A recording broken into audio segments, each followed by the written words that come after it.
Monastic life is fading in the West, but in China, it's the young people heading into the mountains.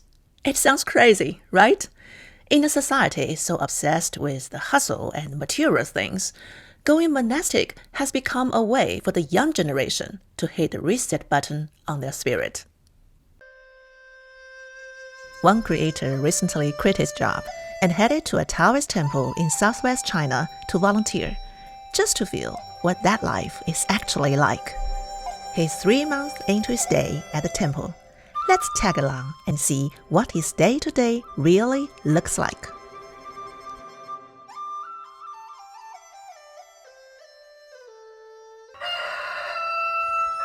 Up at 6:30, in bed by 10:30. Sleeping in isn't an option, because if you're late, you don't eat. Aside from Wu days, which are traditional days of rest, the morning and evening rites are non-negotiable for every Taoist.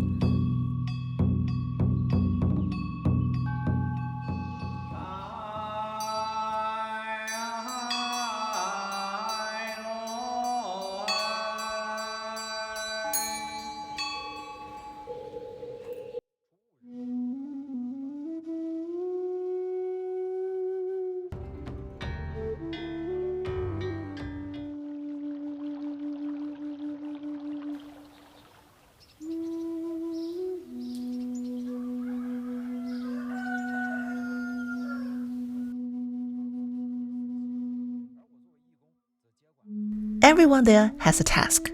His was running a small snack store. Mind you, he still looks pretty chill most of the time.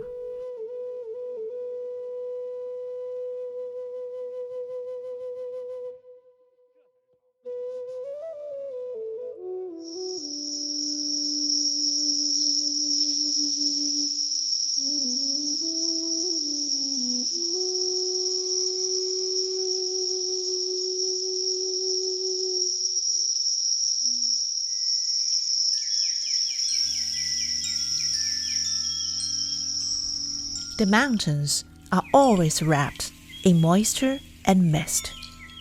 When the heavy fog rolls in, the world loses its saturation. Everything turns into a traditional ink wash painting, just layers of black, white, and gray.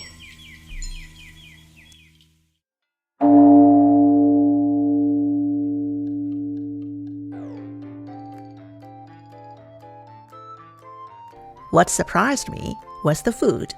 Lunch at the temple is really lavish. 6 vegetarian dishes and a soup, all low in salt and oil. But somehow, chili peppers still find their way into almost everything. Even the steamed buns hide a few Sichuan peppercorns inside. A little spicy surprise from the local soil. From 1 to 5 p.m., he's on duty. As a volunteer, as long as you don't break the rules, you are free. You can read, watch a movie, or just stand there like a vending machine and zone out.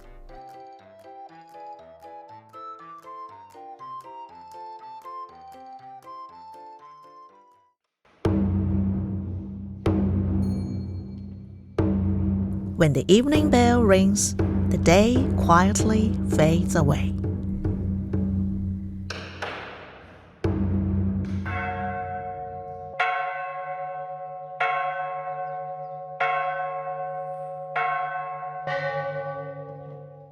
Getting supplies, though, is no joke. 兄弟们，快点，要开始了。开始了。对。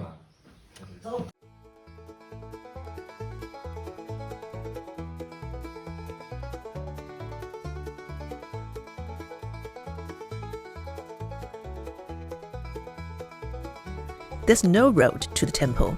The last 2 kilometers have to be done on foot. Food, water, and incense are all carried up in bamboo baskets. Heavy loads are shared by groups. Even heavier materials, like bricks, are carried by horses.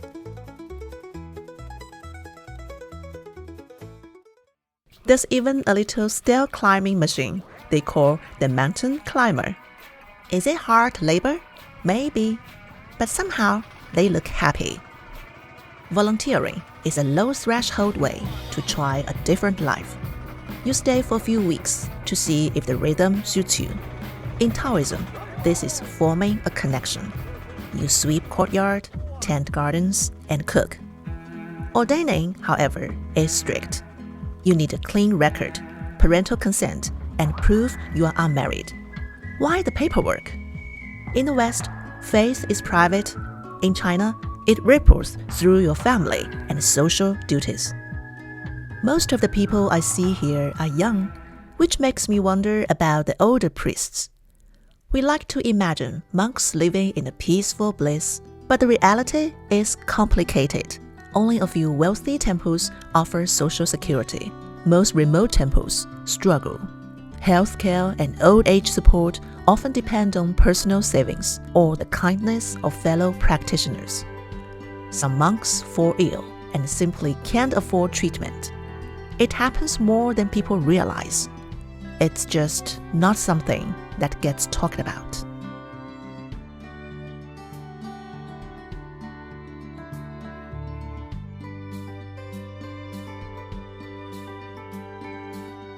The residents are a bit unusual too.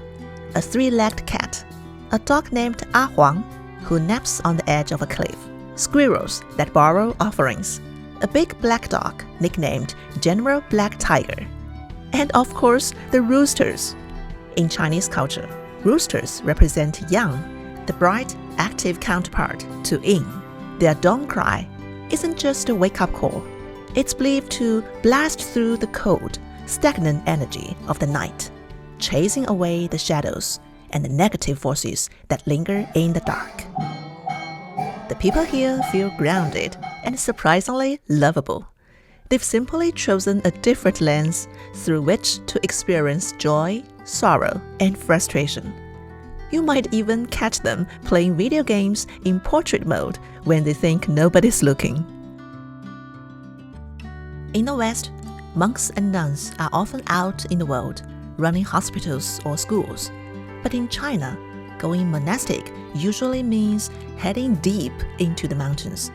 They live a quiet, communal life in ancient temples, looking for a kind of detachment, a way to rise above the daily grind. The creator shared this moment from a mountain trail. He was scrambling uphill, panting and rushing, when a priest drifted past and whispered, "No rush, slow down, one step at a time." So he put his head down. He stopped obsessing over the distant temple gate and just focused on his feet. One step, then another. He told us he used to hate snails, thought they were too slow. But he crouched down and really looked. This snail, trekking through a world of mist and clouds, it was slow, sure, but the view along its journey was incredible. So, who cares if you are slow? Just take it step by step, walk gently, and before you even realize it, the temple gate will be right there waiting for you. Someone commented under his video, "I've already started growing my hair. Tomorrow, I'm heading to the temple."